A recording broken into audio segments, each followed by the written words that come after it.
My name is Grant Rogers and I'm the Director of Instruction for Bandon Dunes Golf Resort. I've lived in Bandon almost 15 years, but time has really gone fast. I can hardly believe I've been here 15 years, but somebody told me that yes, I have. I do have a Bandon story. I'm glad you asked that question. Anyway, my Bandon story I think starts at Royal St. George's in England, because somehow I ended up in England playing golf at Royal St. George's. And as soon as I played that golf course, my whole attitude about golf changed. And I realized that this is the kind of golf I really like to play the best, links golf. I had never really played golf like that before. And then instead of coming home, I decided to go play more golf like that in Scotland. And then I kind of vanished in Scotland for a while. When I got back to the United States, then I started realizing that I was constantly scheming on different ways to get back to Europe to play golf. So I was pretty successful because I was able to go there 20 different times to play golf. As soon as I discovered that they were building Bandon Dunes, I came over and took a look at what they were doing. And actually at that time, they were just building the 5th hole at Bandon. And they were really excited to have someone to show the golf course to, which was basically the 5th hole. So I took one look at that golf hole and I thought this is going to be a fantastic course, just like those courses I love to play in Europe. And that's kind of how it all started. Well, lately people have been calling me the Wizard because of the Wizard article that appeared in Golf Digest. And if you haven't read it, it's probably interesting. There's a few stories I think people might enjoy if they read it, but it's on our webpage for one thing. But the Wizard is kind of one. The other day someone was kind of teasing me about it a little bit, and I told him, be careful, I can make you disappear. I mean, if I'm a wizard. So he hasn't called me the Wizard lately. So. Well, I think you have to know when to play offense and defense for one thing. I mean, sometimes it makes sense to go for the green, for example, and sometimes it makes sense not to go for the green. But a lot of times people just it's irresistible, kind of. There it is, and if you hit your best shot, you're going to get on the green and have maybe a birdie putt, right? And then all of a sudden, people are really surprised that the ball didn't go where they aimed, and it ended up in some sand dune, and somehow they made a 10. They would have been better off hitting a 7-iron and then just getting on the green and maybe 1 putt or 2 putt for a par or bogey. Yeah. So sometimes you just have to kind of take a look and see what makes the most sense. Because the greens here are really well guarded for one thing, especially against long shots.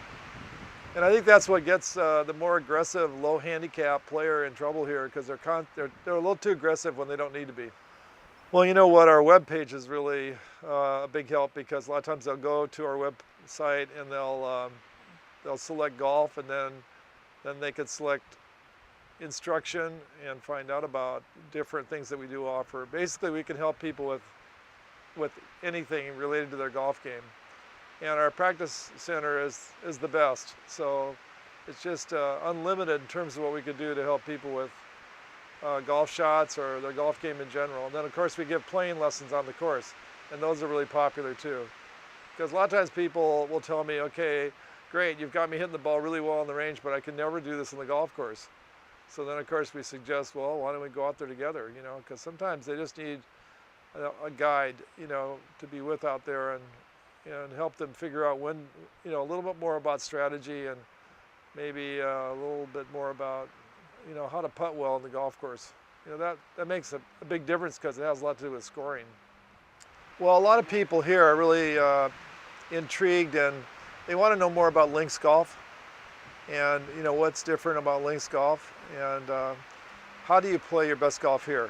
Links lessons are really popular. We give those to small groups of people, or even big groups, and we talk about links specific shots and how to play in the wind, how to survive in the bunkers, and how to putt well. So if we cover those areas, if they can learn a little bit in each area, they're going to play better. Well, that's good. That's a really good question. There is an ideal swing, actually, and it's the one that works best for you. And a lot of it is if the rhythm and balance is good for a golfer, they're going to have better chance of hitting a good golf shot. Sometimes I'll have to tell them how good their practice swing really is, and that they should sneak up to the ball and use it. Because if they do, they hit these really good golf shots, So if you're playing your best golf on any of our golf courses, you're having a lucky day too, for sure. Yeah. The reason I'm saying that is once the golf ball leaves your golf club, then you have zero influence on that golf ball. So then that's where the luck comes in. If you want to find out if you're lucky or not, just hit a golf ball somewhere and find out. Well, I think one other thing I can add is I think everybody that plays golf is really interested in playing a little better. They want to know more about their potential. And I think, I know I've had some really good golf lessons myself, and I think golf lessons can be very valuable. So I would just encourage anybody that wants to get better to, you know, to get together and come out and see us, and we'll do our best to help you.